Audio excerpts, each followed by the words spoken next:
during the race, Team Poland was well represented, especially leading the way for the first half of the race. I just wanted to know your impressions. Was that part of your tactics to be aggressive from the beginning?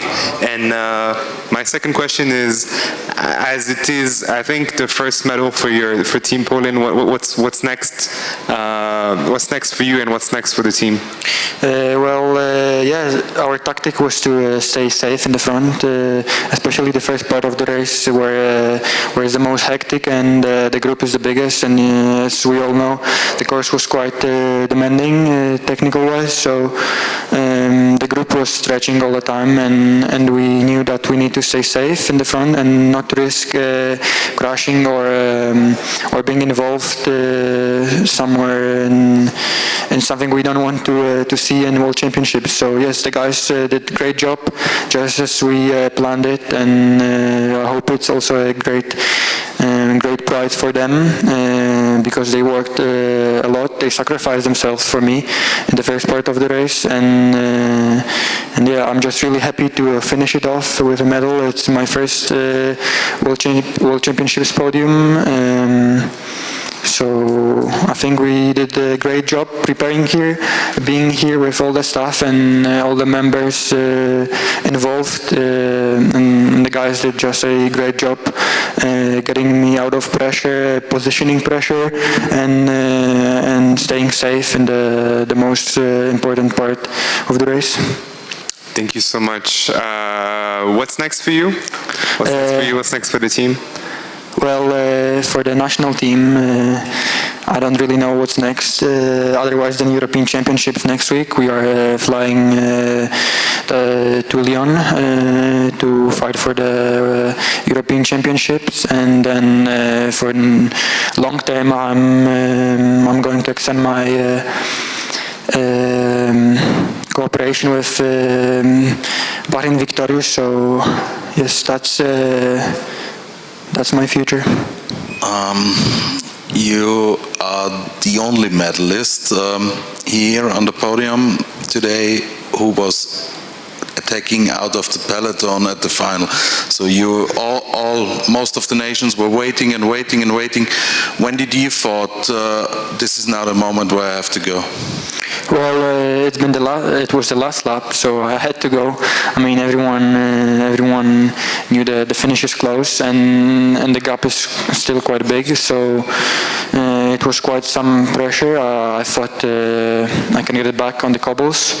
So yes, we expected hard conditions with the weather here and altitude, especially on such a hard course. So we knew that we need to respect the legs and save them for the last hour, which is crucial.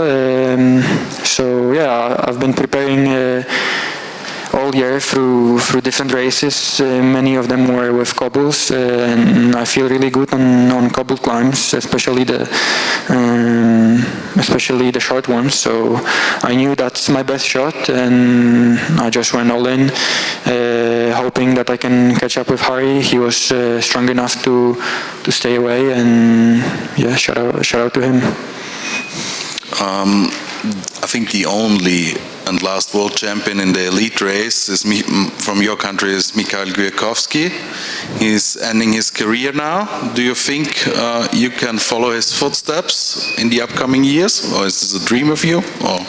Yeah, well, I wouldn't say he's ending his career. I think he has quite some goals left. I wouldn't say he's, of course, after 30 years old, so he's not the youngest in the peloton, but I would never say he's ending the career yet. I don't think he's done, and I think he's quite hungry for more. So, of course, it's great pleasure to be even mentioned next to Kwiato, especially that I'm coming from a town where he was born as well, and we are.